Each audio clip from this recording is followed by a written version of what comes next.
Welcome to SportsBeat KC, the Kansas City Star's daily sports podcast. It's Friday, November 18th, and I'm Blair Kirchhoff. High school football playoffs are in the semifinal stage in Kansas and in Missouri Class 6, with other Missouri classes in the quarterfinal round. We break down the matchups with Dion Clisso of PrepsKC.com, including the possibility of an all-Kansas City area Missouri Class 6 state championship game. There are great games on both sides of the state line, and Dion has the lowdown on all of them. After a break, you'll hear from Patrick Mahomes at his weekly visit with the media earlier this week. Mahomes provides his thoughts on Sunday's game at the Chargers. Okay, let's get started. Dion, this speaks to my lack of knowledge. Well, I mean, it's pretty much across the board, my lack of knowledge, but it's certainly in this realm. There's a possibility of two Kansas City area teams meeting in the Missouri Class 6 state championship next week. They got to get through semifinals this week. Does that happen? I mean, it just seems odd. On the Kansas side, you can't have that because East and West are bracketed. But on the Missouri side, how does it work? Well, and it's a function of the growth of the schools in Class 6 in Missouri and where that growth is coming from, and the fact that in the last 10 years, you had Liberty, after the split, because Liberty North split in 2010, you've had Liberty, Park Hill South, Liberty North, Staley, and Lee Summit came back up after the Lee Summit West split eventually, and Lee Summit West came up, and Ray Peck came up. So you've got, 12 teams now, and so they've got to split into different districts.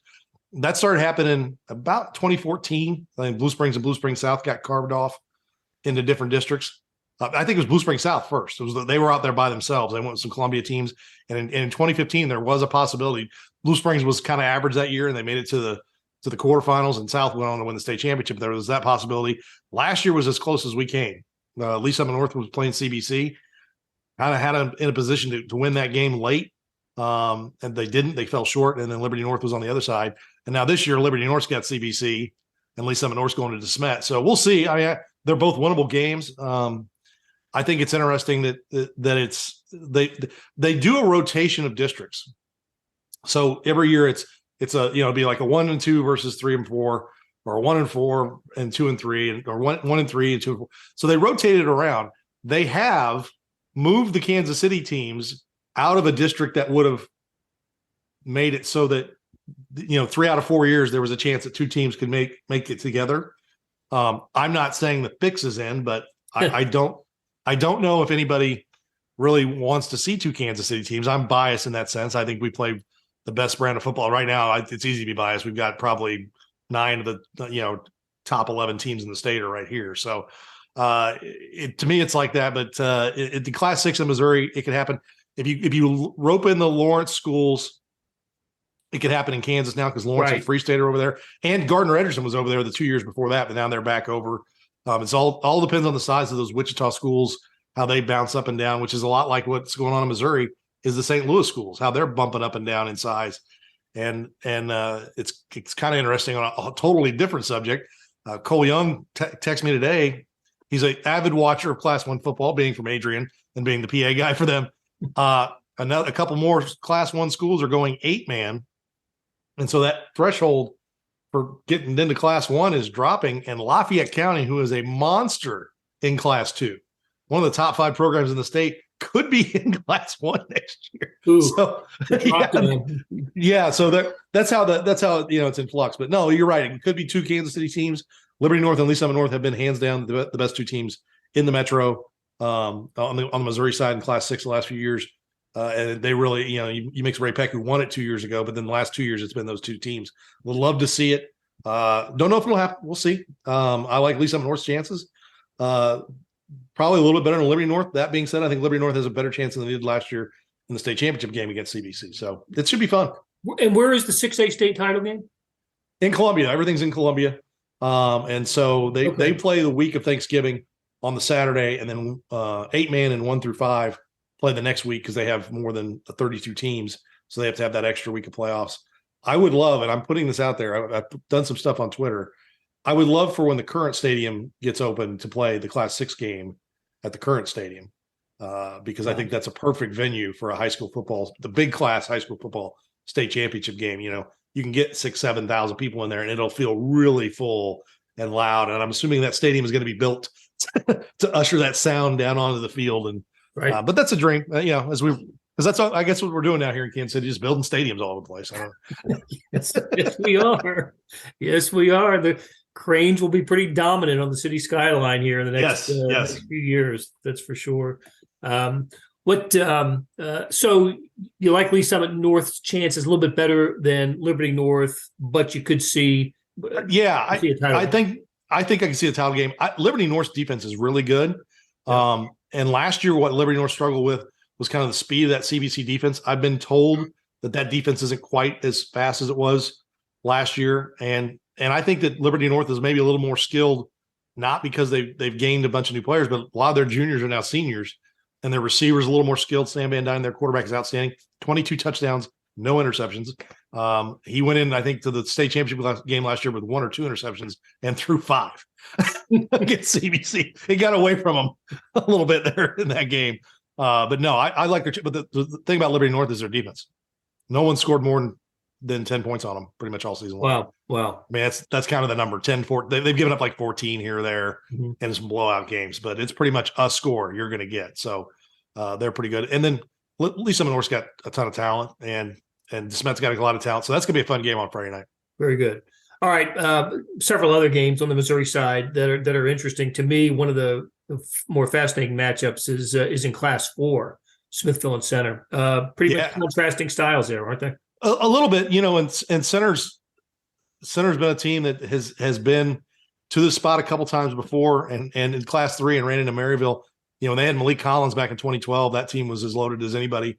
And then they had Rashad White a few years ago, and that team lost to Maryville again. Rashad's playing in the NFL, and this year they've got Joseph Vick and Ja'Cory Love and a lot of Armon Russell. They got a lot of really good football players, but they're playing against a Smithville team that is defending state champions, been there, done that, been the semifinals 3 out of the last 5 years. Could have been 2-time defending state champions if they don't blow a coverage against Elias 2 years ago. And while they don't have kind of the star power they had last year, they graduated a lot of really good seniors. That is a program through and through. They execute. They're fundamentally sound. Coach Ambrosen does a great job with them. So it's going to be, getting off the bus, Center's going to win that contest. But it's going to be a knockdown, drag-out fight. And I think, Center's physicality is a little underrated. And I've taken some heat from some Smithville people. I think Smithville's speed is a little underrated too. So it's going to be a great matchup. And I like the chances of either one of them. The next week they could get St. Mary's, who won the Class 3 state championship last year. And we get them at home, I think, if my bracket formulation is correct. Would get them at home. So that winner of that team has got a good chance to go to the state championship game. Of course, that's a quarterfinal too, correct? That is, It's everything is quarters in Missouri except for 6. 6, yes. Which means Grain Valley, Fort Osage in 5, a quarterfinal. Interesting game there. What's of note in Grain Valley, Fort Osage? Played last year in this game. Played the first week of the season this year. This will be like the 4th time they played in about 14 months. They both play really good defense. They're both physical. They both like to run the ball, establish the run. They've got dual threat quarterbacks. The Fort Osage quarterback is bigger than the Grain Valley quarterback. The Larson kid at Grain Valley is not that big, but he's tough as nails. Meany, who plays at Fort Osage, looks like a linebacker playing. They are literally mirror images of each other. 2 great coaching staffs, David Alley at Grain Valley and Brock Bolt at Fort Osage. They know each other. They like each other. This is a great button heads type thing. Grain Valley has not been to the semifinals since 1996 when they were a Class 2 program. So you can see what the growth of that town has been in the last 20 years. Fort was there last year. Looked like they had a shot to go to the state championship game, kind of fumbled that away late. They've been in the state championship. It seemed like there was an every 3-year run there for a while. They were in the state championship game. But no, that's a great, tough, physical game at Fort Osage on Friday night. Yeah, for sure. How about Class 3? My favorite nickname in all of high school sports, the Spoof Hounds of Maryville against Pleasant Hill. The Spoof Hounds. I was in college covering state championship basketball at the Hearn Center, and you know this bathroom well, probably that one bathroom right off the tunnel. Yeah. That by the end of a basketball weekend or definitely wrestling weekend was one of the most disgusting places on earth. I'm standing in line to go to the bathroom, and the mascot for Maryville comes out, And I look at him and I said, "What is a spoof hound?" He's like, "I don't know, just some kind of goofed up dog." That's the official from the thing. Yes, Maryville. Official description. Yes, official description from the bowels of the Hearn Center. Literally. Which is that could be a book right there, Blair. Yeah, that should be your next book, From the Bowels of the Hearn Center. But no, the Maryville has been there. This is you look at the quarterfinals in the class 3 or class 2, you can pretty much spot them in that every spot. Last year's Pleasant Hill made a great late season run. They got to the quarterfinals, lost to St. Pius X, and then this year they've just been dominant, and it's really been fun to watch what Pleasant Hill's done. Maryville has played a really tough schedule, but has been playing really well the last few weeks.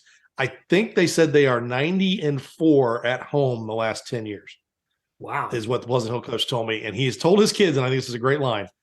He said, if we want to get to the Final Four, we got to be number 5. They got to be the 5th team to beat them. And Center went up there a few years ago and tough game, close game, and got beat. But I think it's going to be a knockdown, drag out fight. Those teams look a little similar. Maryville can throw the ball a little more than they have in the past. They used to be pretty much a strictly option team. And Pleasant Hills is a fantastic. Justin Hamilton in 3 years took that team from 0-10 to 11-1 and in the quarterfinals for 2 straight years. So that's amazing. He's done a fantastic job. Yeah, that is amazing. Hey, let's switch it over to Kansas. There are just some names on the Kansas side in 6A we're in the semifinals for all classes, right, over in Kansas. Mm-hmm. Gardner-Edgerton, Olathe Northwest in the semifinal of 6A. That just looks odd to me. I mean, Gardner-Edgerton's been they've had their moments, right? I mean, the Bubba Starling years, but not in 6A. And it's neat to see a new school like Olathe Northwest be part of this. Yeah, first time they've ever been in the semifinals in the 20 years they've been a program. Gardner's never been in the 6A semifinals. They went to the state championship game in 5A in 2009. When they lost to Randy Darling's Hutchinson team, who's now at St. Thomas Aquinas. We were talking to him about that the other day. No, it's funny. Sometimes you go into a season with an idea, and you say, "Hey," and there's a bunch of us who are like, "I think 6A in the East bracket is wide open," and we all kind of bought into that. And then as the season went on, Olathe North looked pretty good. Some usual suspects, Blue Valley Northwest, who'd won it last year, they were still playing really well.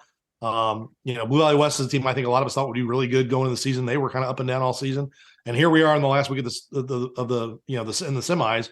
We've got 2 teams that have never played in the 6A semi playing each other, and we're like, oh yeah, I guess we were right on that. That it is wide open, and both these teams have won tough, close games. And Jesse Owens is the coach over at Gardner-Edgerton. He's a former Olathe North player, coached on that staff with Coach Weir, and was coach of Olathe. Was coach at Eudora for a little bit. It was Olathe East for a little bit. And now he's at Gardner, which is a great spot for him because he lives in Gardner. His kids go there, so he's really in the community. We know that community loves football. They run the flex bone. They do a great job of it. They play tough physical defense as well. They won a really physical game with Blue Valley West last week, 21-14. And then there's Olathe Northwest, who about 2/3 of the way through the season, doing a podcast with Mick Schaefer, and we're talking about, oh, look, they're winning some games. And last year they started to win some games. This year they beat everybody on their schedule that they should beat and beat them well. Kind of took that step forward. And I said, now the next step is to beat somebody who's equal to you or a little bit better. Well, all they've done the last 2 weeks is beat Olathe South and Olathe West in close games, but they beat them. Teams that have beaten them in the regular season. And Lauren Clark is their first-year head coach, longtime assistant on that staff. And he took over for Aaron Hafner, who took a job, I think, in Branson, Missouri. So that he's been a part of that program for a long time. And they passed the eye test too. They've got good size. They've got some good running backs. They're a really solid team. I'm not going to be stunned. Whoever wins, I'm not going to be stunned on that. And then going in the other side, Manhattan's playing Derby. Derby's quarterback got hurt, so they're a man down. Manhattan has beat them early in the season, is undefeated, and looks like a team that should be the favorite, but they've not been in this position in a long, long time. So there could be 2 teams in that state championship game that either haven't been there for 20 plus years or never been there. Definitely on the Kansas side, on the east side of the bracket. So hats off to both those programs. I won't count Derby out. No. Part of a champion and all that. I mean that applies to Derby. That's for sure. Okay, did I see this right? Blue Valley Southwest put up 69 in its last Yes. playoff game. Yes. That is incredible. Dylan Dunn, the quarterback. Now, I've seen it 580. I've seen 600 yards. So let's just say 590. Through 8 touchdowns How against many? DeSoto. 8. Count them, 8 touchdown passes. 8 touchdowns. 5 of them were more than 40 yards. Holy mackerel. Now, I've watched some of the film. I would assume that the DeSoto coaches are probably questioning the desire to stay in man-to-man the entire way because they kind of ran some double moves and goes, and kids were just 10, 15 yards down the field, and Dylan Dunn was hitting them, and they just kept going and going and going. And they are in the semifinals for the first time as a school as well. They got to the quarterfinals a few years ago, but they definitely are in a spot they've never been in. Now, unfortunately, I know that the DeSoto didn't have a great defensive performance last week, and it's a good defensive team. Now they're playing the best defensive team, I'm going to say, on that side of the state line, though I would maybe put them close to Liberty North on the other side of the state line in Mill Valley, who hasn't given up a point. And because Mick Schaefer's kid plays on that team, I get all kinds of great stats. He said they've had 110 possessions on defense. He asked me, how many did I think that were 4 plays or less? I said, I don't know, 40, 84. Wow. Rear outs or punts or turnovers or 84. Holy. And he said the twos have really taken hold of this. We don't want to give up points thing. They've only given up 64 points in 11 games. So that defense is stout. And then offensively they do. And it's a test. It's a test of the front four of Mill Valley, because Mill Valley is going to have to put some DBs in the game to cover Blue Valley Southwest receiver, because they're going to go 4 and 5 wide on them. It's going to be the test of that Mill Valley D line if they can get home to Dylan Dunn. But that'll be fun to watch. Yeah, that's a good one. And the winner gets the Mays versus Hayes. I love that. Making our talk about that. Mays Hayes on one side and the Valleys on the other. So exactly. The naming is good, and 5A wins the naming contest for the semifinals. It does. But it's Mays and Hayes will be interesting. The one thing I think is that will help whoever gets in there, if it's Blue Valley Southwest, they can score with a Mays or a Hayes. Because if we're not going to play a lot of defense, they can play that game. If it's Mill Valley, they can stop. Yeah. They got the defense to stop. So I like the East bracket's chances the next week, no matter who it is. And then there's the Holy War. Yes. St. Thomas Aquinas against Bishop Miege in the 4A semifinal. This is the state championship game for all intents and purposes. I think so. Yep. I think so. Yeah. I think it was a 3 to 4 team race. I think I'd throw Eudora in that mix. Mm-hmm. on that bracket too, and St. James. Those were kind of the next 2 teams in 4A, and I think that hats off to Aquinas. When they played Miege the first time, they'd lost 2 in a row. They couldn't find the end zone. They get a ton of yards and not get in the end zone. They were down 20-0 to Miege and came back and won that game 29-26, and they've been playing well ever since. And I've picked against them, and Coach Dreiling has definitely let me know about it. It was very, very funny email on Saturday morning. He's like, "You picked St. James, loser." So I emailed him back. And I said, "Well, you obviously haven't been paying attention to my picks. If you're going to call me a loser now, because I haven't had a great year." Join the club. Huh? Yeah, and so we got a big laugh out of that. He's, that's a good football team. Sean Carroll's an outstanding tailback, and Coach Wamsgons, who does my show with me, went out and watched and talked about his footwork. And as a tailback, he's a big physical guy. Well, he's a state wrestling champion, so he's got good feet, and he really is. They lean on you, and they did that to St. James last week. They got in the second half and 3 and out at St. James a couple times, and just leaned on that a good St. James defense, and just pulled away from him down the stretch. Miege, on the other hand, they've got Mac Armstrong, who can throw it. Is hyper accurate. They've got great receivers. Coppage is a great receiver. They got good running backs. So it'll look a lot like the first time around in who gets this one. But they played in the playoffs. The last time was 2012 when they were both in 5A. Everything else has been regular season since, and now they're both in 4A for 2 years. So there's a decent chance of them playing in the playoffs again next year. How the brackets shake out. All right, so Missouri Class 6 and all of Kansas are in the semifinals this weekend. Class 5 and below in Missouri are in the quarterfinals. A couple more weeks of high school football to go. Nobody does it better than Dion Clisso from Preps KC. Go to the website, prepskc.com, for all the information. Dion, thanks a lot, my friend. Thanks a lot. Appreciate it. Hey, this is Blair. There are several ways to access the Star Sports section. Let me tell you about a couple of them. There is Sports Pass. For $12.99 a month, you get unlimited digital access to all of the Star Sports content, including beat writing, columns, features, pretty much everything we write. The deal renews monthly until you tell us to cancel. For $159.99 a year, you get everything the Star has to offer digitally, including sports and the e-edition. Go to kansascity.com and drop down to the bottom of the page where it says Start a Subscription for more information. Your support has never been more important. As always, thanks for reading and listening.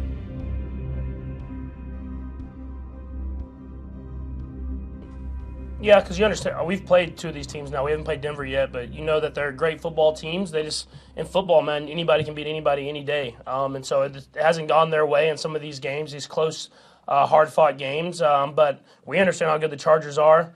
We're not looking ahead to being 3 games up or whatever it is. We're looking at what can we do to win today so that we can win on Sunday. And so we understand it's going to be a great challenge, and we're going to play our best football if we want to win. Patrick, I asked Andy about this, but the moves you guys made in the offseason, obviously getting rid of a pretty high-caliber player, what was the mindset after that?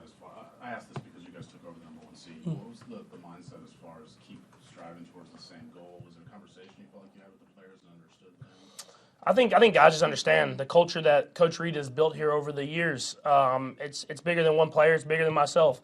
And so what can we do to improve ourselves, to give ourselves the best chance to win? And we understand how great Tyreek is. I think people see that now in Miami even more than they saw it here, how special of a player that he is. But in this offense, it's about everybody. How can we make each other better? And we've brought new guys in and kind of kept the older guys have gotten bigger roles. And we've done whatever we can to win football games, and that's helped us get this, being the number 1 seed now, but how can we continue that and get even better as the season goes on? Were you pretty confident that both you guys would excel the way that you have once playing with each other?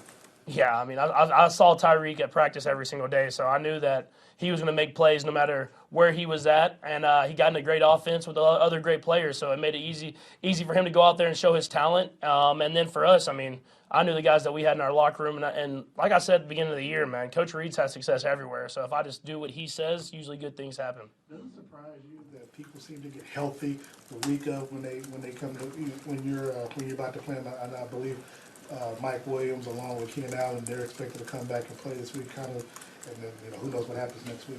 I mean, it's a good thing to me. I mean, you're playing the best. I mean, every single week we want to play the best. We want to prepare ourselves to make a run in the playoffs, to try to get to the Super Bowl and win it. And if you play the best teams and with their best players and you win, it gives you that confidence that you can continue to get better and better. And whenever you play them in the playoffs, you're ready for it. Patrick, because of injuries and such, you're going to start the week receiver-wise with Watson, Moore, and Toney. Just that's obviously a little bit different. What gives you the confidence in that group of guys? Yeah, I mean, we put guys in positions to succeed. And so for me, it's about executing the offense, finding the open guy, and getting the ball out of my hands and letting those guys make plays. And we've seen over the year that these guys can make plays in big moments. And so we'll give them those chances, as well as have some younger guys step up, and then hopefully we can get some guys back later in the week. And if not, we'll be ready to go with whoever's out there. Specifically Watson, how critical has he been in sort of that underrated role for you guys this season in big spots? Yeah, I mean, he's made a lot of big catches and big parts in games. He does a great job of blocking.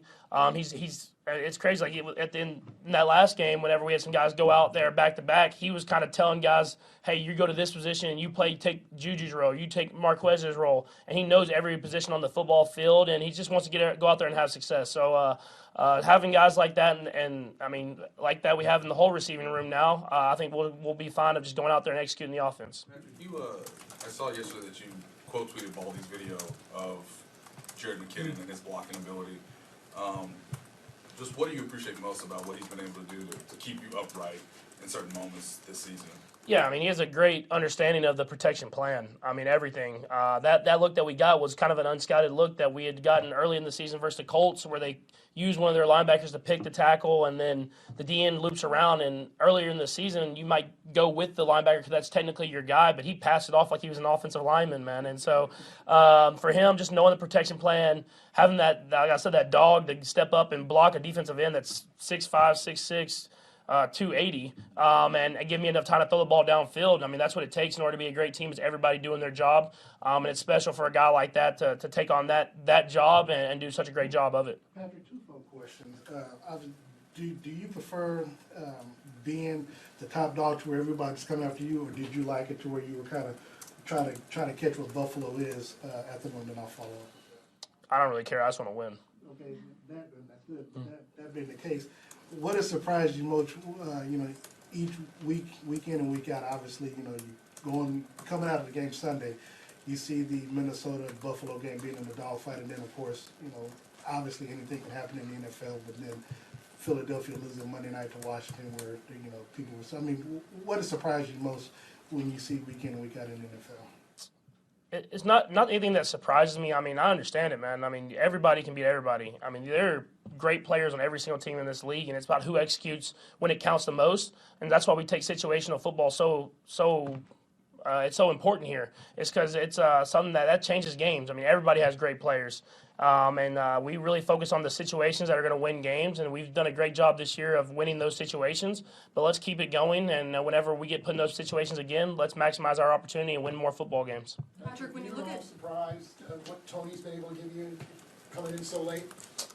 I wasn't surprised about him making the plays, but just us being able to move him around as much as we have. I mean, it's a testament to him, man. He's really got in here. He's learned multiple positions, and we've moved him around now. It's not like he's in that one spot, and so we'll just continue to build on that. We don't want to overwhelm him. We don't want to put too much on his plate, but we're going to keep giving him more and more and more involved in this offense, because it'll make this offense better as a whole as the season goes on. Back to the Tyreek trade for a second. Was there any thought at the time in your mind that maybe this was going to be a little more of a rebuilding year? Not a complete rebuild, obviously, but any more of a rebuilding year than anything else you've gone through since you've been here? Not necessarily. Every time I step on that football field, I expect to win. And I think Coach Reed and Brett Veach are going to put guys around me that we're going to go out there and win football games. And I think they've done that. And even though we have young guys, we knew it was going to take time for them to keep getting more and more accustomed to how we do things. But we won some of those tight games early in the year, and I said those are some big wins for us, because those guys will learn even faster. And I think now we can continue to just build, and hopefully we can have the best team going into the playoffs whenever we're ready. Patrick, just want to ask you about Justin Herbert, another young quarterback, and he was a little bit younger than you, but do you see any of yourself in the way that he plays, or maybe vice versa? I mean, he's a special arm talent, man. He throws some passes that I don't think anyone can throw in this league, and that includes myself. I mean, he has a cannon for an arm. You watch it. I watch on film every week because we play similar opponents, and there's some throws you just kind of shake your head because they're that special. And so I understand it'll be a great challenge for us as a team to go up against the Chargers and the talent that they have over there. And so how can we match that intensity? How can we match that talent and go out there and win a football game is what we have to focus on. Patrick, I know the next man mentality, that when a guy goes down, you're obviously not going to quit, right? You keep playing and you got to put it in there, but it changes. The different skill sets change. When Juju comes out and somebody else has to play his role, do you go through a quick mental checklist? Okay, this guy does this better, he does this better, and I'm looking to make different reads based upon what his skill set is? Not necessarily different reads. I think the coaches do a great job of putting the right guys in the right positions. And so I think you saw right when Juju went out, we put Sky kind of in that inside role, let him catch the ball, get upfield. That was Juju's route, but Sky can do some of those similar type things, so let's put him in that position. If like when McCole came out, we put Justin Watson, we put the Chargers the last time in that same position that it was McCole's route. He was tired, put Justin Watson, another fast guy, he makes the play happen. And so I just rely on my coaches to put guys in the right position. And then I go through the reads, how I'm supposed to go through the reads. And I mean, other than if Kelsey's manned up, I give him the ball. But I go through the reads the way I'm supposed to go through the reads, and usually good things happen. And then you said it was several years ago when you were on, I've asked you this before, but just get an update. Like when you were on LeBron's The Shop, you said, hey, in a couple of years, I'll really feel it. You were kind of talking about Tom Brady and Peyton Manning. You're 4.5 years in as a starter, 5.5 years in now. Do you feel like you know it all now, that it's reaction the way you were kind of aspiring it to be several years ago? I think I'm definitely even a step further along with my process, but I still think I have a lot to learn. I mean, there's still certain protections that I get beat on because of the blitzes. There's certain coverages that get me because I don't recognize certain tells. So there's stuff that I can continue to get better at, but I mean, like the struggles like I went through last year, I think are something that you can just build on and learn from, and I think it's helped me be a little bit more patient. But there's still some times, like the end of the last game, I threw the pick where I get a little too aggressive. So I try to just kind of maintain that balance of being aggressive but making the right decision. That'll do it for today and this week on SportsBeat KC. Thanks to our production team of Monty Davis, George Howard, Randy Mason, and Jeff Rosen. Tip of the cap to Dion Clisso for sharing his insights. Morning Sports Edition is America's best digital sports page. Check it out at liveedition.kansascity.com and see what I mean. Thanks for listening, and we'll be back soon with another SportsBeat KC where we talk sports in Kansas City every day.